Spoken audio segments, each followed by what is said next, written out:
پھر میں آپ کو بتا رہا ہوں انہی آیات یتلو علیہم آیات میں جو آیات کا لفظ ہے، خدا کی قسم ابھی میں ویڈیو چلا نہیں سکتا ہوں ادھر، میں آپ کو بلکہ کوشش کروں تو میں چلا دوں video. Mind can you do that here screen share کر کے؟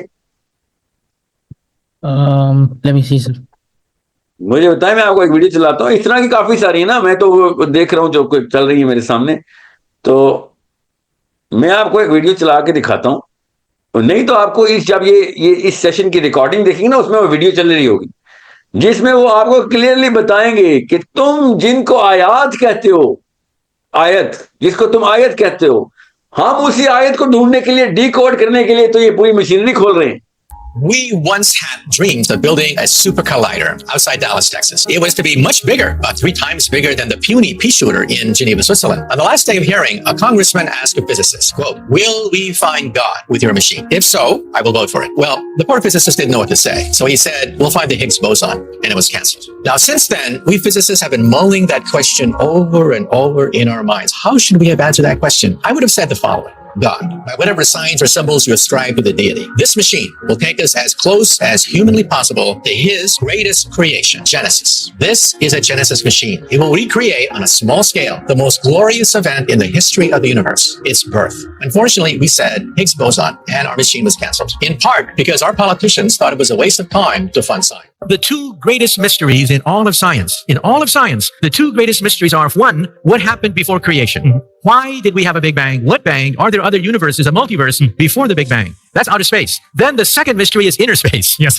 What goes on behind your eyeballs? We have 100 billion neurons in your brain, as many as stars in the Milky Way galaxy. Each neuron is connected to 10,000 other neurons. And so what is the brain?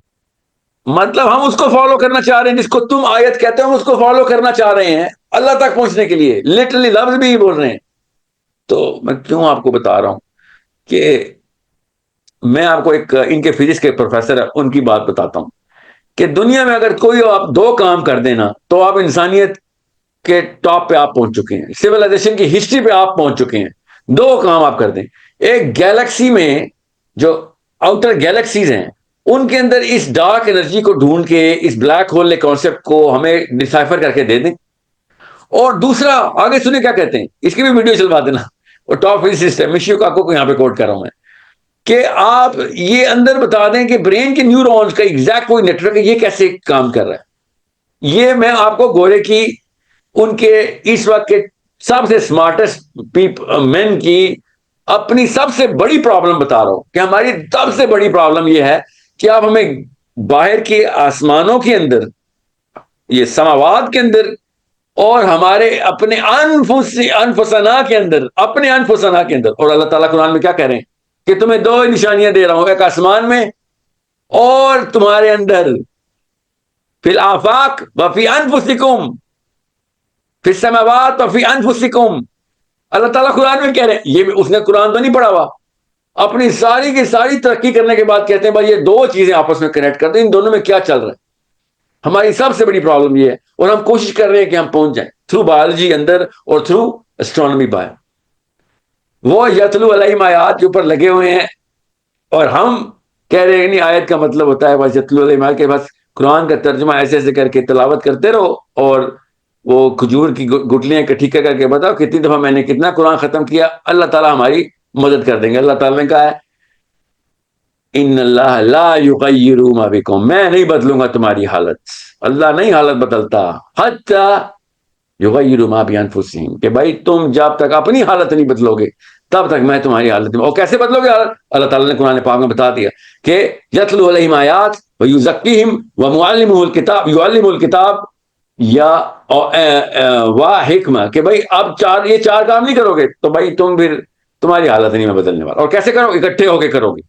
تم میں سے ایک philosopher نہیں چاہیے، ایک scientist نہیں چاہیے، ایک جو ہے نا وہ ولی اللہ تزکیے پہ نہیں چاہیے، ایک پولیٹیشین نہیں چاہیے، سب اکٹھے ہوں گے. یہ اکٹھا کرنا ہمارا فرض ہے. مسلمانوں کو اکٹھا کرنا کوئی احسان نہیں ہے، بیر منیمم فرائض ہے. جو مسلمانوں کو اکٹھا نہیں کر رہا وہ اسلام کا دشمن ہے. وہ یہ نہیں کہ گناہ کر رہا ہے، وہ سب سے بڑا گناہ کر رہا ہے کہ آپس میں اکٹھا کیوں نہیں کر، اور کس لیے آئے ہو دنیا میں؟ ایک ہی وقت میں پیدا ہو جانا سب سے بڑی نشانیوں میں سے ایک نشانی ہے. ڈیکوڈ کریں کہ میں اور آپ لوگ ایک ہی ٹائم پہ کیسے پیدا ہو گئے. ہم کسی اور ٹائم پہ بھی تو پیدا ہو سکتے تھے. ہم سب کے بیچ میں کوئی ایک چیز کامن ہے. میں آپ کو پچھلے 3 سال سے کہہ رہا ہوں, ہماری گرامر کامن ہے, ہمارے مسائل کامن ہیں, ہمارے اندر جو ہمارے تک پہنچائی گئی وہ جو چیزیں ہیں ان سب کی جو ارتقائی حیثیت ہے وہ کامن ہے. یہ 3 ایسی کامنلٹی ہیں جو ایک ٹائم کے دوسرے ٹائم کے اندر ٹرانسفر نہیں ہوتی. اگلی نسلوں میں وہ چیزیں نہیں ملنی. یہ اس وقت 3 نسلیں زندہ ہیں, ہمارے والد حضور اور ہمارے بچے, ہم ٹرانزٹری جنریشن ہیں. تو یہ 3 نسلیں ان 3 کامنلٹیز کے ساتھ اکٹھی کی جا سکتی ہیں, اس کے علاوہ نہیں اکٹھی ہو سکتی. ہمارے وہی مسائل ہیں, ہم سب میں سے جو بھی مسئلے کا حل دے رہا ہوتا ہے. ہمارے نبی کی جو شان ہے وہ تو قیامت کے آخری بچے کے بھی مسائل ہمیں بتا چکے ہیں, اینڈ آف ٹائمز کے بھی, اور اس کے حل بھی بتا چکے ہیں. ہم اپنے مسائل حل نہیں کر سکے. اس لیے میں آپ کو بتا رہا ہوں کہ صحابہ قرآن کو اس لیے اس لیول تک لے گئے تھے ان کے سامنے قرآن نازل ہو. ہمیں بھی یہ سمجھنا پڑے گا کہ ہم ایسے ہی قرآن کو پڑھیں جیسے ابھی نازل ہو رہا ہے.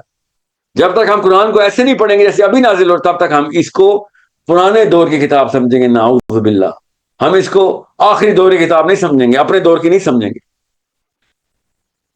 یہ بہت ضروری ہے کہ آپ کو پتا ہو کہ میں کیوں اتنی فورس کر رہا ہوں آپ سب کو اس کے اوپر لانے کے لیے. جی